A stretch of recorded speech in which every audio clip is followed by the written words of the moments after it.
Hi, and welcome to Hot Elder, a podcast on subversive aging. And I always do this. In the beginning, I want to just explain why we do this podcast. And my hope is that we can change the paradigm of what it means to age. Hot connotates sexy, desirable, seen, witnessed,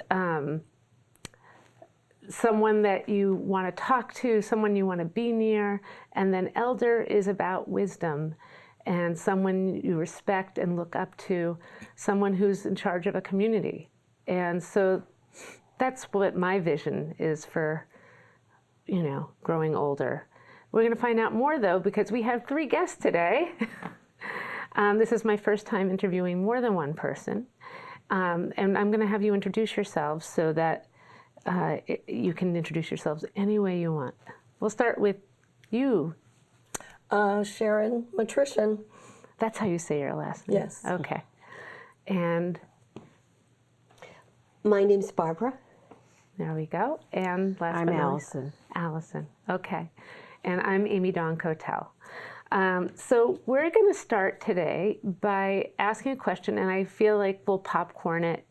You can, you can totally respond any way you want to these questions. First one has to do with, well, first of all, what are your current ages? 70.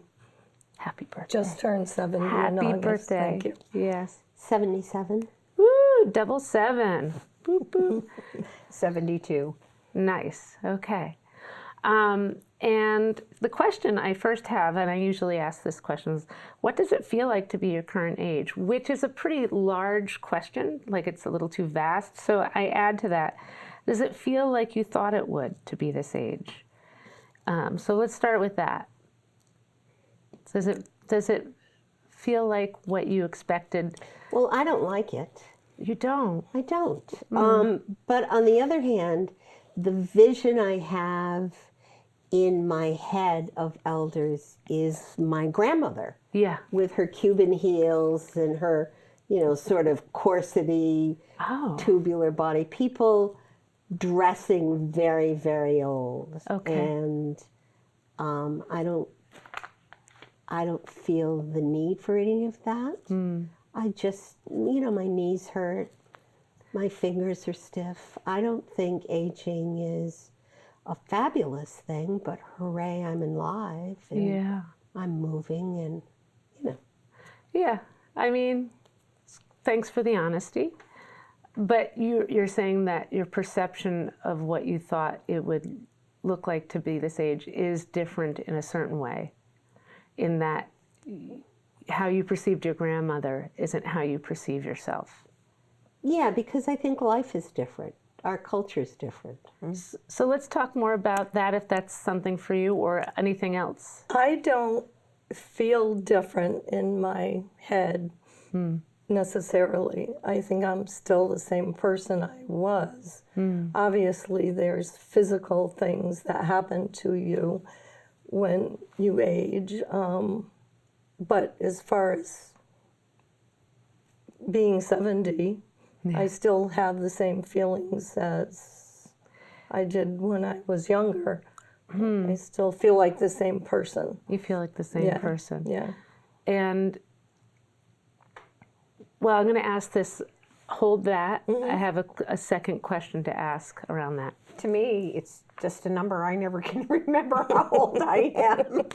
I have to think about it. Well, thank you for checking your license before you came. Yeah. Well, I have a sister older and a sister younger, just by one's 13 months older and one's 15 months younger. So I just like, okay, how old is this sister? So that makes me this, and but Irish triplets. Yes, I'm more inclined to say what Sharon says, in a sense that I don't feel any different than I did when I was 50 in terms of mentally or what I want out of life. I feel like, my body's slowing down, and I'm like, I'm only 71. It shouldn't be. No, I'm 72. See, I can't even remember. It's okay. It's the years go quick. So. I know. It's okay, Allison.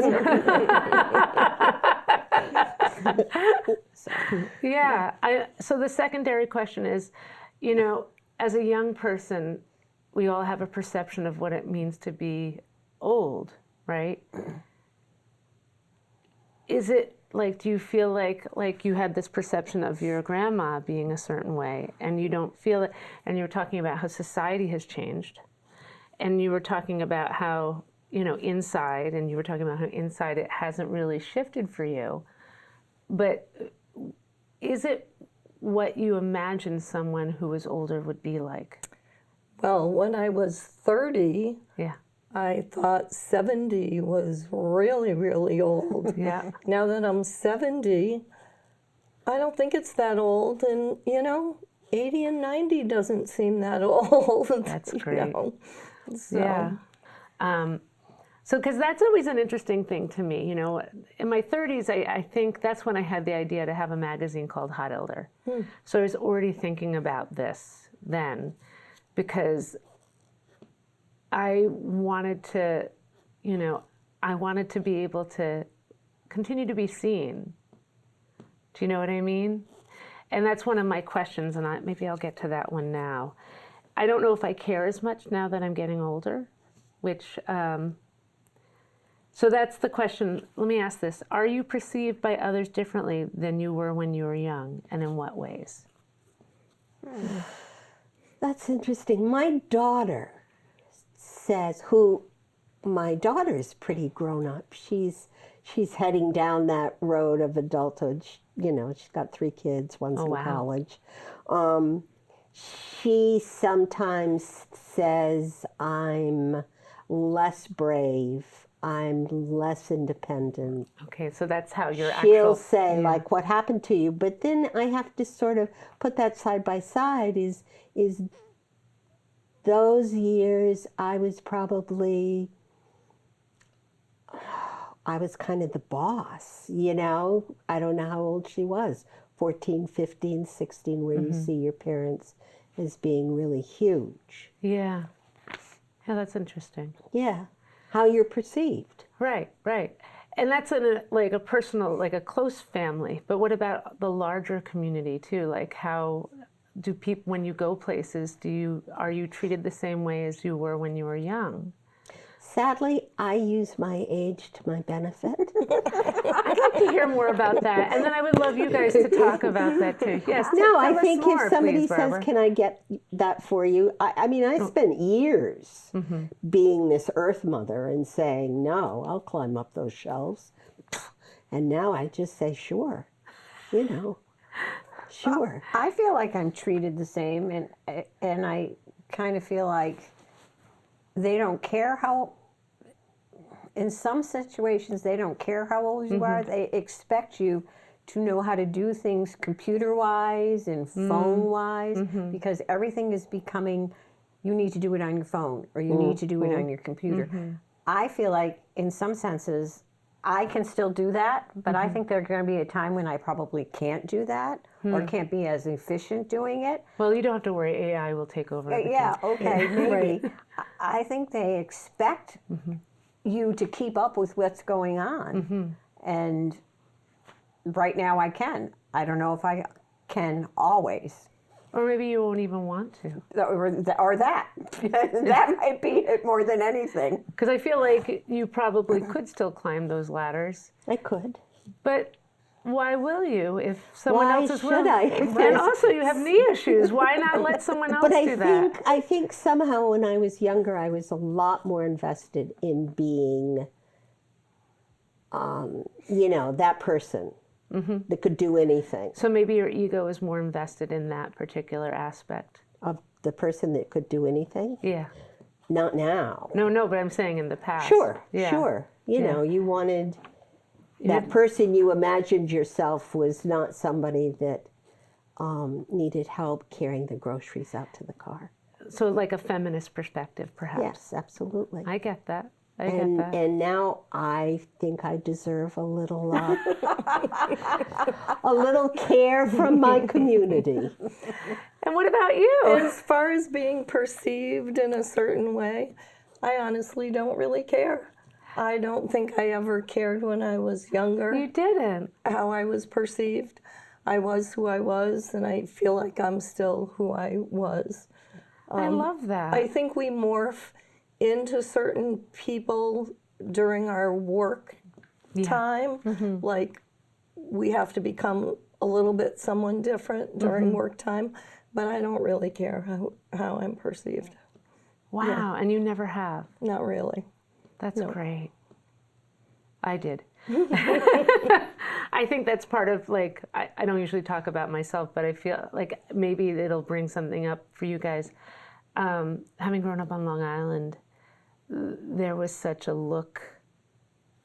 lookism that happened there. That you wanted to sort of, fit in. I wanted to fit in. I wanted to, be attractive for, there was a certain, even though I was raised by a feminist, there was a section of me that's like, if I look a certain way, I'm just like how you're utilizing your age to get your needs met. I used lookism as a way to get my needs met when I was younger. I think, though, I don't care as much now. I think that comes in stages, though. Yeah. We have grandchildren. I have a 16-year-old beautiful granddaughter, and I think she worries how people see her. Yeah. But will she at 36? I doubt it. Yeah. Yeah. It's definitely changed. She's at that age. Yeah, she's at that age. At that age. And maybe we're at that age. Right. Who cares? Right. Like, I guess if you're looking for a partner, it's a different thing Right. Yeah. than chilling. Yeah. Right. I'm always interested in youth. I love seeing what kids are doing, and I try not to listen to the naysayers who say, oh, the kids today and everything else, because our parents said the same kids thing today. right, absolutely. And believe me, my mother's friends would see me walking down the street and be like, one day she was having lunch at Woolworths, and I was coming down the street in my work boots and my long skirts and my backpack on my back, and who she was having lunch with said, oh my God, that poor mother. Really? Yes. Sounds adorable Yes. to me. And my mother said, oh, well, that's my daughter. So, yeah. What do you guys think? It seems like it's their time. And I feel sort of separate. I feel like, I can give the reins to you, and you will figure out how to make things better. I think the world, I think it's in a real tough place. Yeah. And kids are realizing they're going to have to step up. I think, but was the world any easier when we were all sort of growing up? It was so different. It was different when you guys were growing up, and it was different when I was growing up, and it's really different now. I think parents are way more aware now of how they need to guide their child. That's true. Only because I'm thinking of a conversation I overheard with my daughter and her daughter, and I was like, I don't even know if I would have thought to have said those things to her. It was about being on Zoom. And I don't know if I would have been able to, give her those guidelines that this is what she needed to do if she was going to be on Zoom. Yeah. Or on her phone. And she actually doesn't even have a phone yet. Well, that's how old? She's 11. Good. Yeah. So I think parents are just got so much more to think about and to guide their kids about now, things that we never even thought of. Well, we'll see, and we'll see for your grandchildren, but, well, that brings up another question. Because I was going to say, all you can do is pray, but I was curious if you guys have a spiritual belief that you feel comfortable sharing, and you don't have to if you don't, but something that guides you. I do. I pray. You do? I pray. And I negotiate through prayer. Yes. And I lay out my plan in case it doesn't fit. I'm serious about this. In case it doesn't fit the pre-written plan that God had for me, I explain why I think this would be. So you go to court with God. I go to court with God. Okay. I think everybody needs something. You need to have faith someplace Yeah. about And something. do you hear something inside you that says, sorry, we're striking that down, or we'll make an amendment to the original plan? No. No. Then where do you go from there? If I don't get what I want, Yeah. it just wasn't meant to be. I do have faith. I mean, So then you do let go of it at some because point. you and- have to. You have to, yeah. Then maybe I pray for the strength not to be too upset. That's a good one.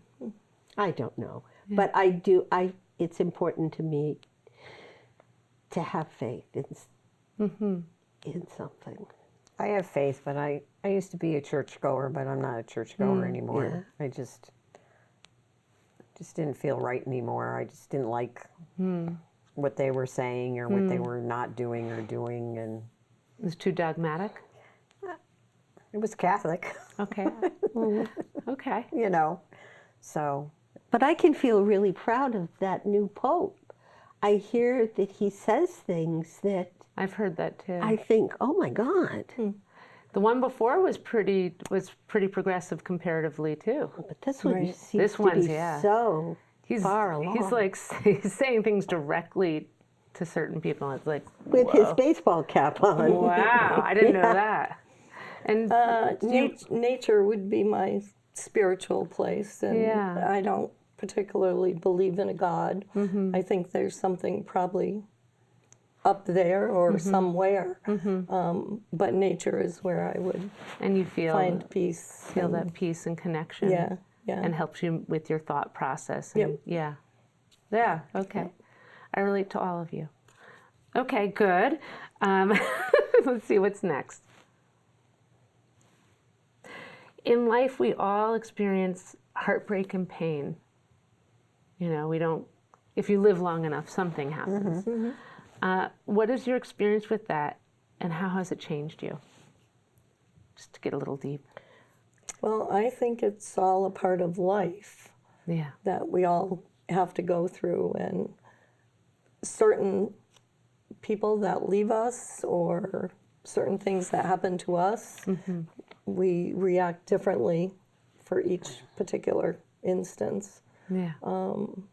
And I guess I haven't had anything like that has really hit me hard Yeah. in that place.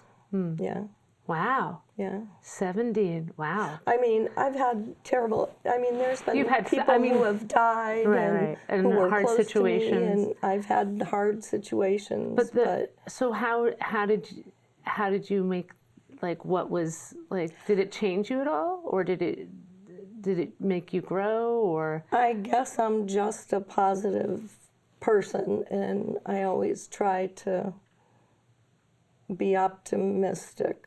Yeah. Okay. Yeah. I always say I'm a realist as well. I understand the real part of things, Yeah. but I'm optimistic that things will work out. So you carry that with you, so that helps you cope. Yep. Okay. Yep. And it doesn't change you so much as you just take that optimism with you. Yes. Got Yes. it. Yep. Okay, cool. And you too? I don't think you should let it change you. I think you have to deal with it. I had a son diagnosed with spinal muscular atrophy when he was 17, 16. And that came out of nowhere. Right. Nobody knew about it. Nobody thought that was what it was. Well, until it was diagnosed. Right. But it was like, okay, we know what it is. We move on. And he was an amazing 16-year-old who moved on. And the prediction would be that he would be probably in a wheelchair by the time he was 30. Fortunately, he is not. He's still mobile in a sense, not mobile like you and I are. Okay. But I'm amazed at what he's accomplished, with that I guess. That challenge. That challenge, yeah. Because it is a challenge for him. Is there ways you've had to deal with that just be conscious of it, because I don't think he wants you to be any more than that, Right. you know, and understand that his limitations and what he can and cannot do. Did So- you grieve initially? Yeah, I think so. I mean, now it's been so It's long. part of it, right? Yeah, I think so. I grieved in the sense like, oh my God, what's his future going to be like? Is he going to be able to find somebody to love and care for? And is he going to be able to hold down a job? Right. You know, is he going to just, Is he going to be able to take care of himself? yeah, Right. yes, Yeah. I mean, that's where my brain would go. yeah, Yeah. yeah. Makes and But so now it was so long ago, it seems like it's just there. so you've worked through the whole Yeah. process. Just worked through it. Yeah. I think you don't have a choice sometimes either. You can't. No. You can't. You can't sit there and dwell on it. You have to. And you can't run away from it too. No, You have to yeah. like show up Yeah, for it. that you have to You show have to up. face it. Right. You have Yeah. to face it. Yeah. Yeah. And for you? Yeah, I think a little. I've had a pretty. No, I've had a very nice life. I've had no huge incidences that I had to grieve, but I think some realism. Bad things happen. You go on. I would say I'm a realist and a pessimist as opposed. I am. Yeah, no, I get Yes. that. But you're fun. Probably because I'm a pest. No, I don't. No, I always am waiting for the other shoe to drop. So if the other shoe drops, I'm not at all surprised. But Uh-huh. while we talk, I think we all think about there are people that this is such a different story because Totally. of health or economics or Or where they live, loss or Yeah. whatever's going on for them. Yeah. Yeah. There's extreme gratitude. and this is Right. so easy to talk about when Right. everything's really okay. So it sounds like it's the perspective, the larger perspective helps you sit with the smaller challenges because it's not as big of a deal as what it's what I've heard them say a luxury problem. A compared first to- world problem, First- my kids call yeah. a lot of my Yeah. problems. And it could always be worse, Yeah. Right. Could always be worse. could And always be if you're worse. not extreme pain from head to toe, I always go to that. I'm like, if I was in pain from head to toe, that would be worse. I always go back to that no matter what not happy thing is happening. Or hungry Or all hungry, the time. hungry or- all the time. Yeah. Uncomfortable all the time in any way is not great. But if you were in that position, you would maybe still be thinking, It could be I worse. have to keep going. Right. It could be worse. Or I have love in this place. Or if you count your blessings, it's always a helpful thing compared to, And I think I've done that. Like when I've been at my worst place, I would write gratitude lists every day. Long gratitude lists, and it makes a big difference. I'm sorry, nothing about me. And back to you guys. What words of wisdom would you share with your child self, young self, or medium self if you could go back and talk to them? I think I would just say, be nice to people and don't take life too seriously. Yeah. All those things, Yeah. good suggestions. I'll try to keep that in mind. Okay, so does legacy matter to you? And if it does, what would you like to be remembered for? My pessimistic self. I will be bringing everybody down into the dumps at this time. I think of death, retirement, Yeah. being fired. I think it's like being out in the lake and you come up 3 times and everybody's going, and then you don't come up again and everybody sort of shrugs and walks off. Oh my. I don't really think I need a legacy. Okay, so that was because I was wondering, do you need a legacy? And if you do, what would you want it to be? Like a dog peeing to mark their territory. Is there something you would want to leave for the next generations, I or a think way in- to be remembered? I think in a sense I'd want to lead by example with kindness and caring and have that passed on to the next generation. Because it's kind of two different questions, because legacy is a little different Yeah, than that. I mean, I would like people to say, you know, she was a good friend, or she helped me out. And I hope I'm showing that to my friends and to my grandkids, you know, that's how they should be. So if you consider that legacy, that's what it would be. Well, no, that's definitely, and I think part of that is actually in our DNA, comes through the next generation, and you know, the epigenetics of the generations that came before, that came to us, that made us who we are, right? Right, right. Because you don't know. I think of this with my grandchildren. What we're leaving behind for them. It may be an odor that brings you back. Yes. Or, you know, just. So you want to leave that dirty shirt that you were talking about earlier? Well, actually, I've always had wintergreen lifesavers, and the 20-year-old loves them. And I do think that when he's 40, he'll smell a wintergreen lifesaver. And smile. Yeah. Yeah, and smile. And hopefully you'll be able to connect with him. Yeah. Well, I actually believe that too. But that's why you are. Well, You and want to be kind right. and all of that, so that when that Well, we have a memory candy comes jar, back, and the first thing they do when they come in the house is go to the candy jar. Right. I would too. Yeah, And I think everybody remembers something different about yeah, Yeah. the person who's passed Yeah. on. Yeah, I mean, I have a fond memory of my mom. We grew up in an apartment in Northampton and on the 3rd floor, but when I was outside playing, I could hear her singing upstairs to her old standards. And and it made you most feel of the so supposed to do safe. that? most of the time, Johnny Mathis was a real Oh, my mom liked Johnny yes, Mathis yeah, too. she loved Johnny Mathis, so I have a good memory of that. This is going to be, we'll have to see how to succinct this one. What are some highlights or things that you're proud of that have happened in your life, or highlights in your life that you feel good about? One of the the most proud I was to do this, I walked the long trail with a friend, and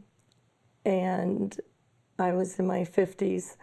And where's that from too? So we started, I think, in North Adams and ended up in Bennington. It was a 24-mile walk. It was 2 nights, 3 days. And it was supposed to be a big group of people that were going, which whittled down to me and her. And she was a big hiker. I was not physically fit, really, to do the hike. But I went, and it was 90-degree weather. We had thunder and lightning storms. I thought I was going to die the first night. And my friend offered to just go back the way we came. But I kept going, and I finished, and it was a huge accomplishment for me that I did it. Because it's not like just flat. That's like, No. It's, Right. There's It's a lot lots of of hills, hikes. and I basically looked at the ground most of the time, so I wouldn't, trip on a rock or roots. But that was a huge accomplishment for me. Cool. Yeah. I like that. Yeah. I want to do that. Yeah, it was. I mean, it was fun after the fact. Looking back, Yeah, those things are always much more fun afterwards. But yes. but the fact that you did it Right. is like a badge of honor. Yes. Yeah. Yeah. Because you didn't know you could. Right. Yeah. And other things? I don't know, right? I have this scrapbook of my past, and I just think there's so many wonderful things that have happened to me that may be insignificant to other people. I also have an imagination, so that it's sort of fun to make a story. I have a brand new little baby grandson, and he's 7 days old. Oh and my God. He doesn't really open his eyes when I'm around, but yesterday he kept opening one eye and then shutting it. And I thought, oh, you devil, you know it's me. And I'll kind of remember that. I don't think he actually does know it's me. Yeah. Well, you can say it is. But it's so much fun to have fun with that. So And I bet your kids think it's funny too. I haven't told them. Oh, you've got to. They might expect Well, they'll it. know now. They'll know. Yeah, they'll know now. In a month or so. Yeah. I don't know. That's a hard question for me to answer because I haven't walked the long trail, you know. That's okay. There's many things. I know. I just think I hope that I've gone through life sharing and caring, you know, and I think, no, I know I have brought up 3 wonderful kids, and I think that's an accomplishment. Definitely. And I think they're passing that on to their kids. And you're alive still. That's amazing after that. That's great. You know. You looked both ways on the street before you crossed. And they're alive. And they're alive. Kudos. They're alive. You know, I don't think you have to. I think everybody chooses what's important for them Absolutely. and what they want to accomplish. You know, and I think I've accomplished a lot in my life, but maybe not newsworthy or newsworthy to me. You know, but I don't have a judgment. I feel like both of those things, what you did and what you, Right. having 3 babies, just the fact that, you know, humans having babies, it's a hard thing. yeah, it is. You know, and hurting your feet walking in rain and 90-degree, that's there. I mean, I didn't think I could have a kid, and I had one, and I was like, what? So I do think, and choosing to do that again more than once. And I my mean, goodness. Honestly, our lives are a huge accomplishment. Oh, yes. And we're all still here. Right. And I was going to say, seriously, I think because I was a teacher, I meet sort of my grown-up kids. And they'll mention things that maybe I remember, maybe I don't, but that were significant for them. So to me, that's just a sign that as we walk through life, people take meaning from us in ways that we have no idea. Yeah, every time I run into somebody from school that remembers me, I feel extremely honored. I should ask you Right, guys, right. what was your line of work? So you were a teacher. I was a teacher of primary, 7 and under. I taught all the way down. Okay, so you taught grades. Yeah, and I was a paraprofessional in an elementary school, so I did I did kindergarten, I did the library, I did special ed, so I did a lot of you were all different places. all different places. And was it the same school? Yes, we were. Okay. And actually, at one point, well, for a we few worked years, together. we worked together. And one must have time, been this really fun. cute little kid, she must have said yes, I must have said no. no. And this little 5-year-old looks at us in kindergarten and says, "You guys are driving me crazy." And that's a wonderful memory that's stored But here. also, you could always tell when Mrs. Dillman was getting a little frustrated because she'd go, "Mrs. Dillman's getting hot. Mrs. Dillman's getting hot." I would have been a little scared of you, but also enchanted. Yeah, were my but I teacher. think that's What you okay. want in a teacher, yeah. Yeah, I used to say to the kids if they were arguing with me, because kids don't. Right. But I'd say, and they'd forget, and I'd say, "I'm not your mother or father," and they would get this sheepish little smile, like, "Oh yeah, yeah." And, you know, it's a culture in school. Absolutely. Oh my God, you probably were a hoot. Did you make the kids laugh a lot? I think so. They made me laugh a lot. That's good. Kids should be happy. Not all kids were happy with me, I'm sure. Well, you can't please everybody. No. And not everybody, you can't be everybody's cup of tea. You can't. Not everybody wants to be pleased. No, that's true. And even if they do want to be pleased, you still can't be everybody's cup of tea. You know? But you're mine. Thank you. And And you? I was the secretary at the same school. And Sharon this is made the how whole you thing all work. know each other. Yes, yes. I yeah. should tell, I see these lovely ladies, as I'm done working with one of my clients at the Bread Euphoria, Euphoria, and they're the breakfast bunch. They meet every week and chat it up. I think on Fridays. Fridays, Yeah. Yeah. So, and that's how this came to be, because I found out they were all either hitting 70 or were 70 years old or older. I And was we're like, fun. oh, super fun. And we've had lovely chats over the last year or two. Yeah. And I find you all very charismatic and darling. So I'm very grateful that you've been willing to do this with me. See, and I think that's an age statement. I don't think anybody ever called me darling at 40. And I don't think I wanted to be called darling at 40. I think if it was a woman, I'd be okay with it. I might feel different if it was a man. Yeah. But when you're older, darling is fine. Go ahead. I might have called you darling at 40. Really? Yeah. Sorry. I try not to discriminate. Let me just see if I have any other things. I did want to ask you one other question. If you could change how the world looks at elders and aging, what would it look like? I don't know if I had that on the sheet, but I do think it's a kind of important question. I'd like to see, and it happens in other places in the world. I'd like to see the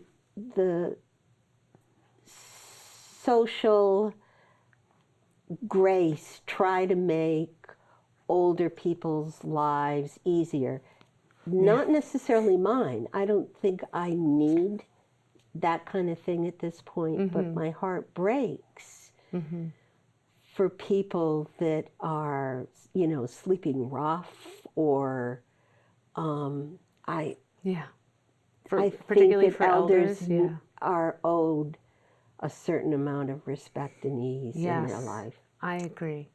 I think an important part about being older, my mother had friends of all ages. Yeah. I have friends of all ages.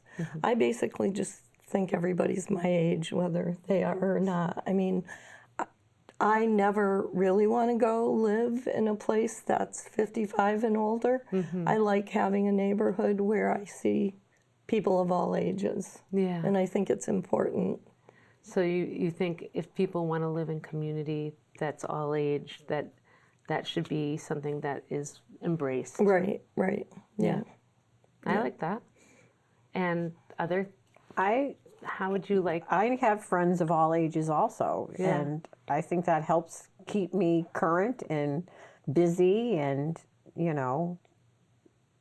wanting to do more stuff. Right. And, wanting to explore more things.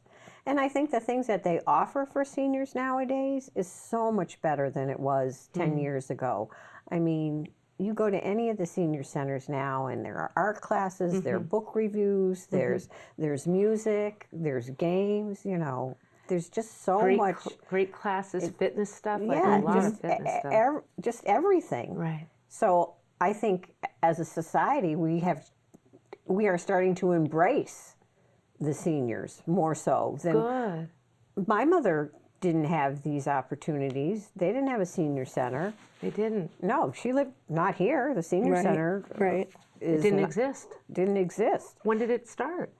I don't know. It's how. I mean, they had a little. Well, they had one like in Memorial Hall yeah, or something. that's where it in was. Trying to remember the where it basement or was. something. Oh, that's but nice. Put them in the yeah, basement. yeah. Great. But now they have transportation too, so Right, and that transportation has if changed. you can't drive, Right, you can get a drive, ride. and So they are starting to think more, and they have that. What is that organization that something neighbors? Northampton, Yes, Northampton neighbors, Northampton neighbors. Yeah. I feel like that's. Yeah. I mean, I personally would love to see more community for elders, like support community, like the way it was in a certain ways, and in certain cultures they have this where families are very inclusive and communities are very inclusive. So if anybody's having trouble, everybody shows up for them. I mean, sometimes you have that with churches and things like that, but it isn't with social media and with TV even. There's this separation that has happened. And I feel, oh wait, sorry, go ahead. Well, So you know what I'm getting at. I think families spread out more. When I grew up, Right. my grandparent, people lived around me, and now my family lives in probably 5 different states, from California to Florida to Maine. Right. They're not close by to show up if you need them. And that's, I mean, there's an example. I feel like if we don't have enough, and I know it's kind of a socialist kind of thinking, which some people might not appreciate, but I do, that I feel like it should be somehow embedded in our culture and our government more even than it is, that finding social networks as part of our culture so that we're there for each other, like and also like mores and belief systems, like you raise your kids to take care of the elders as they get older, and same, and then when you're an elder, you'll have young people that take care of you. They're ready to take care of you. Even if they're not your children, we take care of, we're each other's children and each other's parents. You know what I mean? And I think in our country, it's like you get your kids to 18 and everybody expects them to just be out of the house on their own, and that's that. Right. Whereas that's different in other cultures. Absolutely. And it seems to be turning around a little here, I think. Right. Yeah. Because partly, I think, because it's so much harder Right. Well, that's there is that to launch yourself right now than it was. Right. College, to pay for college exactly. is like the loans you have to take out. Yeah. Like they're incredible comparative to when and even I was in rent. college. And rent is... And rents, But that's why vocational schools are becoming so much more in demand. Right.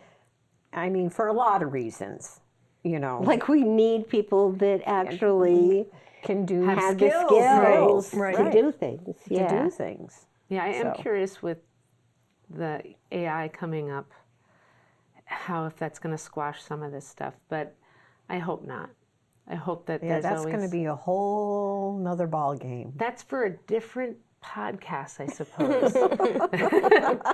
For I do not know. And I don't know if you guys know. But... No, every time I hear something, I'm like, oh my God, can they really do that? Right. Well, it's one has to be hopeful, but I think it was 1.5 years ago when Europe kept meeting and trying meeting in meetings and trying to come up with a basic set of boundaries and rules and ways to contain this. The European countries, they did this together. They got together. We still don't have any. I mean, it's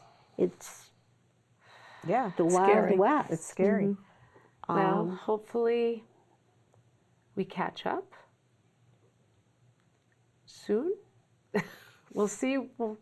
Again, we have to let go. There's a lot of letting go. You can let's be optimistic. Give us the strength to deal with what is. No, that's true. Right. Yeah. Right. Wow, we just full circled. Yeah. So I think on that note, I want to thank you guys for... Stop. Oh, it's gone. Huh? Oh, right. The clock has stopped. But we've kept going, which is a beautiful thing. I think it's been a very fruitful conversation, and I've really appreciated each of your thinking.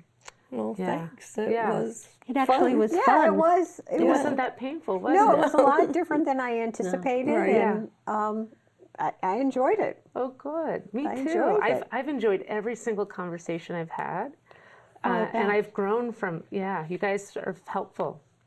Thank you for helping me. Well, we're old and wise. That's right. And desirable and sexy and deserving of leadership and thank I you, could kind meet elders. you in the grocery store, and you would get lots of things from me, wouldn't you? I would. Are you shorter I than me? would. I am, but I'd still do it. I'd go like this. I have really long arms, so I could probably help. How tall are you? 5'3". Oh, I'm I have 5'2". So I have the same. I'm a little taller than you I with my wouldn't arms. choose you. I'm looking for those tall people. I still would try.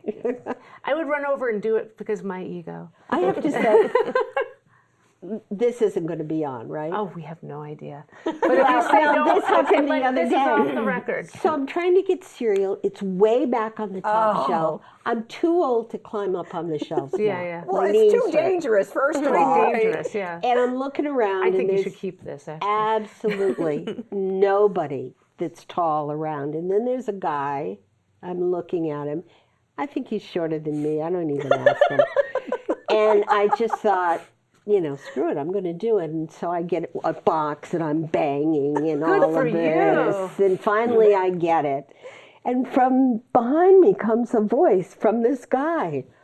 I didn't think you were going to be able to do that. I think he was standing in back of Just me. watching, he was like, Watching. Yeah. excellent. Round of applause for the lady with the arms. Isn't that fun? I really when think you we should of keep it? this. You tell me if it's okay, but I think Well, that... no, it's okay to me.